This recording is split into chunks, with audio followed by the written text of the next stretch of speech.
आदरणीय सज्जनों, सादर राम राम। आज आपके समक्ष मैं एक पौराणिक कथा, जिसे मैंने संवादी भजन का रूप दिया है, लेकर उपस्थित हुआ हूँ। और मेरा अंतर्मन रोते हुए ये कतई स्वीकार करने को तैयार नहीं कि हमारे जिन धार्मिक शास्त्रों में कहा गया कि जहाँ नारियों की पूजा होती है वहाँ देवता निवास करते हैं, मेरी कथा का जो पात्र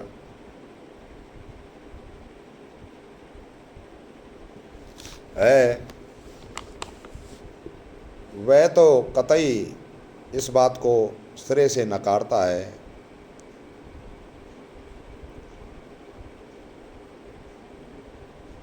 तो आप ही सुन लीजिए। संवादी भजन का सिरबंदा 4 शब्दों से मिलकर, जो चारों शब्द से शुरू हुए हैं, रखा गया है। और 4 शब्द इसलिए कहे गए हैं कि इन 4 शब्दों में 4 जगह ऐसे शब्द कहे गए जिन्हें सुन करके शर्म भी शर्मा जाए। तो सिरबंदा है, सुन शब्द शर्म शर्माई। गादि तने से ज्ञान लिया है, विनय सहित प्रणाम किया। सुन गुरु ने आदेश दिया है, कृष्ण करण है मांग लिया।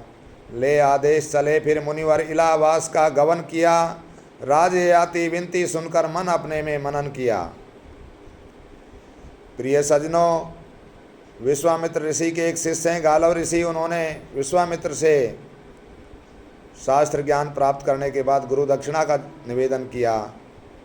तो विश्वामित्र जी ने 800 श्यामकरण घोड़े गालव ऋषि से दक्षिणा स्वरूप मांगे, जिन्हें प्राप्त करने के लिए गालव ऋषि इलाहाबाद, आज का इलाहाबाद, प्रयागराज और पूर्व का इलाहाबास, जहाँ राजा ययाति राज्य करते थे, पहुँच जाते हैं।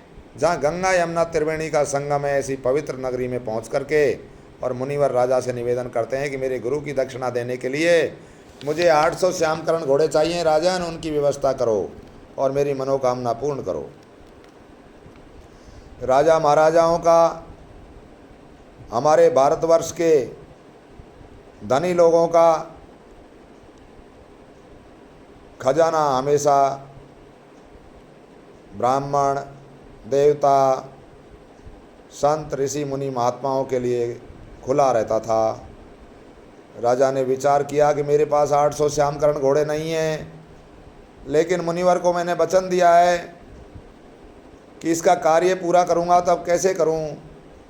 राजा चिंता में हो गए। और चिंता ही चिंता में, कहते हैं जब चिता तो मरे हुए व्यक्ति को जलाती है और चिंता जीवित व्यक्ति को ही जला देती है। राजा ययाति इसी चिंता के पेशो पेश में अपने विवेक को खो बैठे और उन्होंने क्या किया। अरे बाजी बाज दाम पर नृप ने, ए जी बाजी बाज दाम पर नृप ने, अपनी सुता लगाई, सुन शब्द शर्म शर्माई। राजा कहता है कि मुनिवर, मेरे पास घोड़े तो नहीं हैं, लेकिन एक सुंदर कन्या है, और वो कन्या ऐसी है कि वो आपको घोड़ों की प्राप्ति करा देगी। आप उसे बेच करके किसी व्यक्ति को जिसके पास घोड़े हों, उसको बेच करके, उसको नीलाम करके, और आप घोड़े प्राप्त करें और अपने गुरु का काम करें। देखिए वो अबला जो एक राजा की पुत्री है, और राजा ने जब ऐसे शब्द कहे, यानी घोड़ों की कीमत पर उस अबला कन्या का दाव लगाया अपने पिता ने। इन शब्दों को सुनकर के शर्मा गई। आगे देखिए, मुनिवर उस कन्या को लेके क्या करते हैं।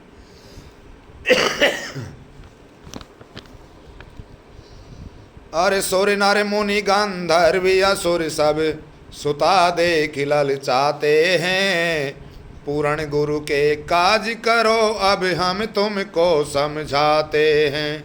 करुण कथा देखो दंगल में अबला की हम गाते हैं, मुनिवर हाट बने असमत की अवधपुरी में आते हैं।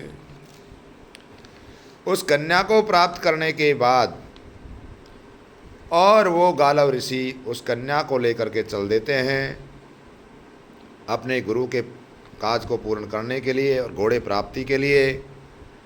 देखिए, ऐसी अबला की करुण कथा को हम आपको सुना रहे हैं, जहाँ पर एक शिक्षित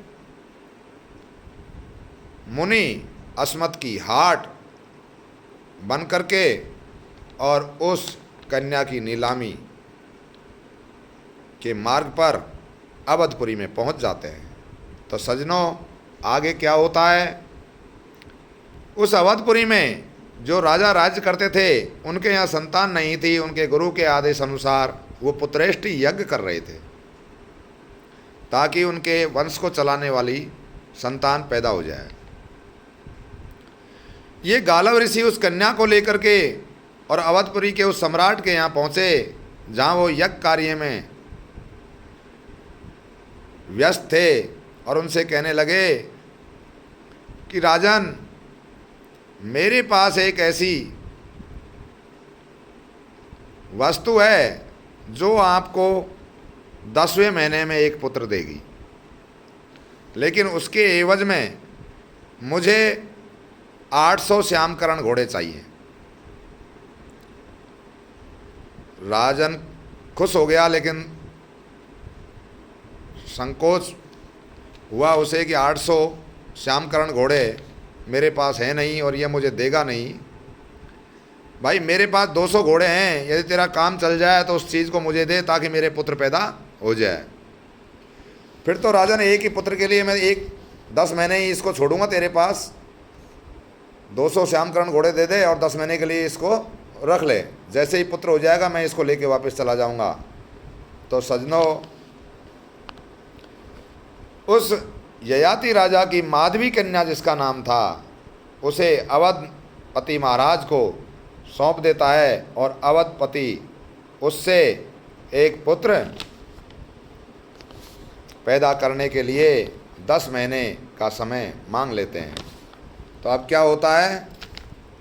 अरे बिक गई धर्म यज्ञ में अबला, बिक गई धर्म यज्ञ में अबला, धर्म गयो गस खाई, सुन शब्द शर्म शर्माई। जहाँ धर्म यज्ञ हो रहा था, ऐसे यज्ञ में वो अबला बेच दी गई और उसकी 200 घोड़ों पर बिकते हुए जहाँ धर्म यज्ञ हो रहा था, धर्म भी गस खा करके गिर गया। आगे सुनिए। अवधपति को यज्ञ सफल कर कुंवर हुयो एक बलधारी, मात भई ना भई बा मांगी, रुदन करे मन में भारी, लेकर सौदागर चल दिया बेच दई काशी नारी, जन्म कुंवर काशी में लीना, आगे सुनो कथा सारी। अब देखिए सज्जनों, जैसे ही अवधपति के यहाँ एक पुत्र पैदा हो जाता है, उसी दिन गालव ऋषि पहुँच जाते हैं और जिसने अभी माँ का दूध भी नहीं पिया था, उस बालक को राजा को सौंप करके उस नारी को छीन लेते हैं और उसको लेकर के अब धर्मपुरी जो दूसरी पुरी है हमारी काशी, उस काशी नगरी को चल देते हैं। 200 घोड़े ले लिए और घोड़े प्राप्त करने के लिए राजन 10 माह के बाद में उस नारी को तड़पती हुई अपने पुत्र से अलग कर और पति से अलग कर और बेचने के लिए चल देते हैं काशी नगरी की ओर। अब लेकर सौदा घर चल दिया बेच दई काशी नारी, जन्म कुंवर काशी में लिया, आगे सुनो कथा सारी। यहाँ पर भी एक पुत्र का जन्म होता है और उस पुत्र के जन्म होने के बाद में भी इस कन्या को लेने के लिए गालव ऋषि आ जाता है। कन्या कहाँ रही? अब तो वो कली से फूल बन चुकी थी और एक नहीं 2 पुत्रों की माँ हो चुकी थी, 2 पतियों की पत्नी हो चुकी थी। तो ऐसे पुत्र के जन्म लेते ही काशी से भी उसने उस कन्या को, जो माधवी थी, उसे पकड़ लिया। और आगे क्या होता है कि काशी बीच तड़प रही अबला निर्बल कौन सहाई। काशी बीच तड़प रही अबला निर्बल कौन सहाई, सुन शब्द शर्म शर्माई। अब काशी जैसी धर्मपुरी के बीच में वो अबला तड़पती है, लेकिन सज्जनों कोई निर्बल का सहारा नहीं बना वहाँ पर। ऐसी धर्मपुरी में भी कोई निर्बल का संगी नहीं हुआ। कहते हैं निर्बल के बलराम, लेकिन यहाँ राम भी काम नहीं आया। क्या पता मेरे राम इस नारी से क्या प्रयोजन सिद्ध करवाना चाह रहे थे। तो गालव ऋषि उस नारी को लेकर के काशी से अब कहाँ जाते हैं, आप गौर करना, वो जाते हैं अब भोज नगरी की ओर। और पकड़ लई फिर कर में वलगा, गालव ऋषि ने जुलम किया। मूर्ति ममता नारी पर बस, सबरदार संग गवन किया। भोजनगर का लीना मार्ग, गरमाया धड़ के हिया। तीजी बार सेज पर सजला, लाज शर्म को गंवा दिया। तो दोस्तों सज्जनों, उस नारी को गालव ऋषि ले जा करके भोज नगरी की ओर चलता है। पर 200 घोड़े अवधपुरी महाराज से ले लिए, 200 घोड़े काशी नगरी के नरेश से ले लिए। अब और घोड़े प्राप्त करने के लिए जब वो भोज नगरी में आया तो भोज नगरी के राजा के पास भी 200 ही घोड़े थे, तो उसे भी एक पुत्र की प्राप्ति तक के लिए वहाँ 10 महीने के लिए छोड़ा। और 10 महीने होने के बाद में उस नारी को वापस लेने के लिए पहुँच जाता है। तो सज्जनों क्या होता है,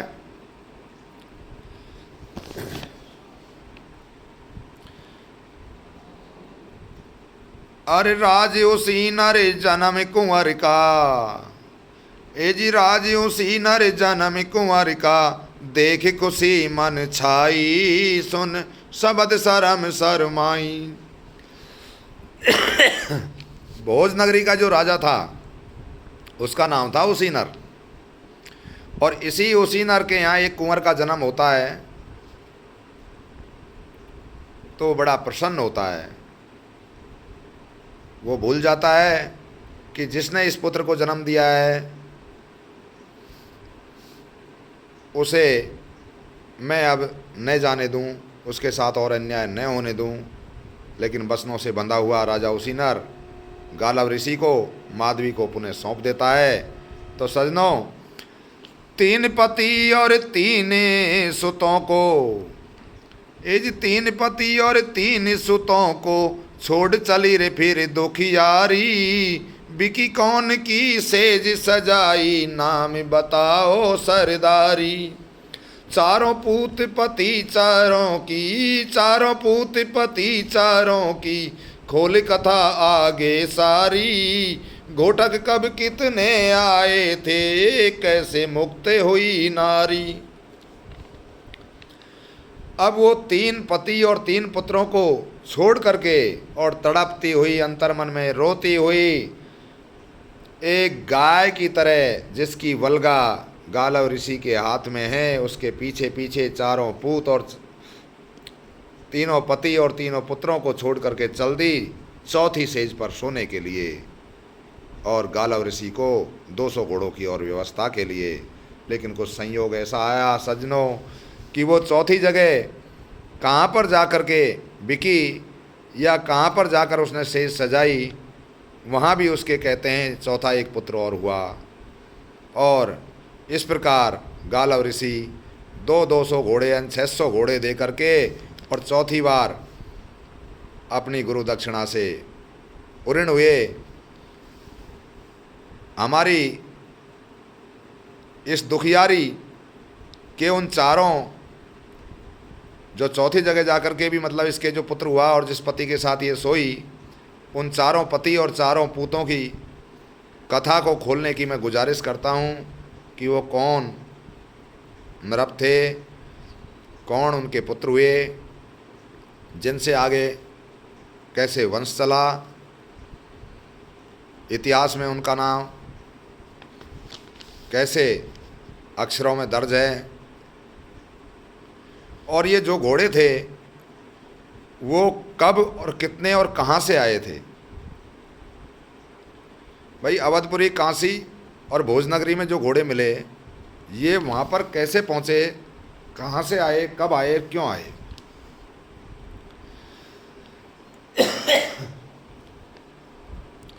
अरे गाढ़ हरि अबिला नारी संग, गाढ़ हरि अबिला नारी संग, पाप करो मत भाई, सुन शब्द शर्म शर्माई। प्रिय सज्जनों, मेरा तो यही निवेदन है, ये पौराणिक कथा है, घटित हुई होगी तो ही पुराणों में लिखी है। यदि पौराणिक कथाएं सही हैं तो सच में दिल रोता है। जब एक बाप के द्वारा एक बेटी को, एक मुनि को उसकी अस्मत नीलाम करने के लिए बेच दिया गया, नीलाम कर दिया गया घोड़ों की कीमत पर। सुना है कि ये चौथे पुत्र को जन्म देने के बाद जंगल में जाके और सती हो गई।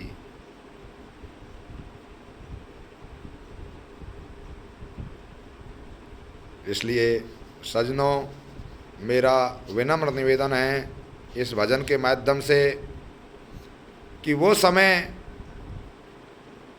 नारी जाति के लिए हो सकता है कितनी मजबूरी का रहा हो, लेकिन आज हम जिस सभ्य समाज में रह रहे हैं, जिस संविधान के दायरे में हम रह रहे हैं, वहाँ पर रंग, जाति, लिंग,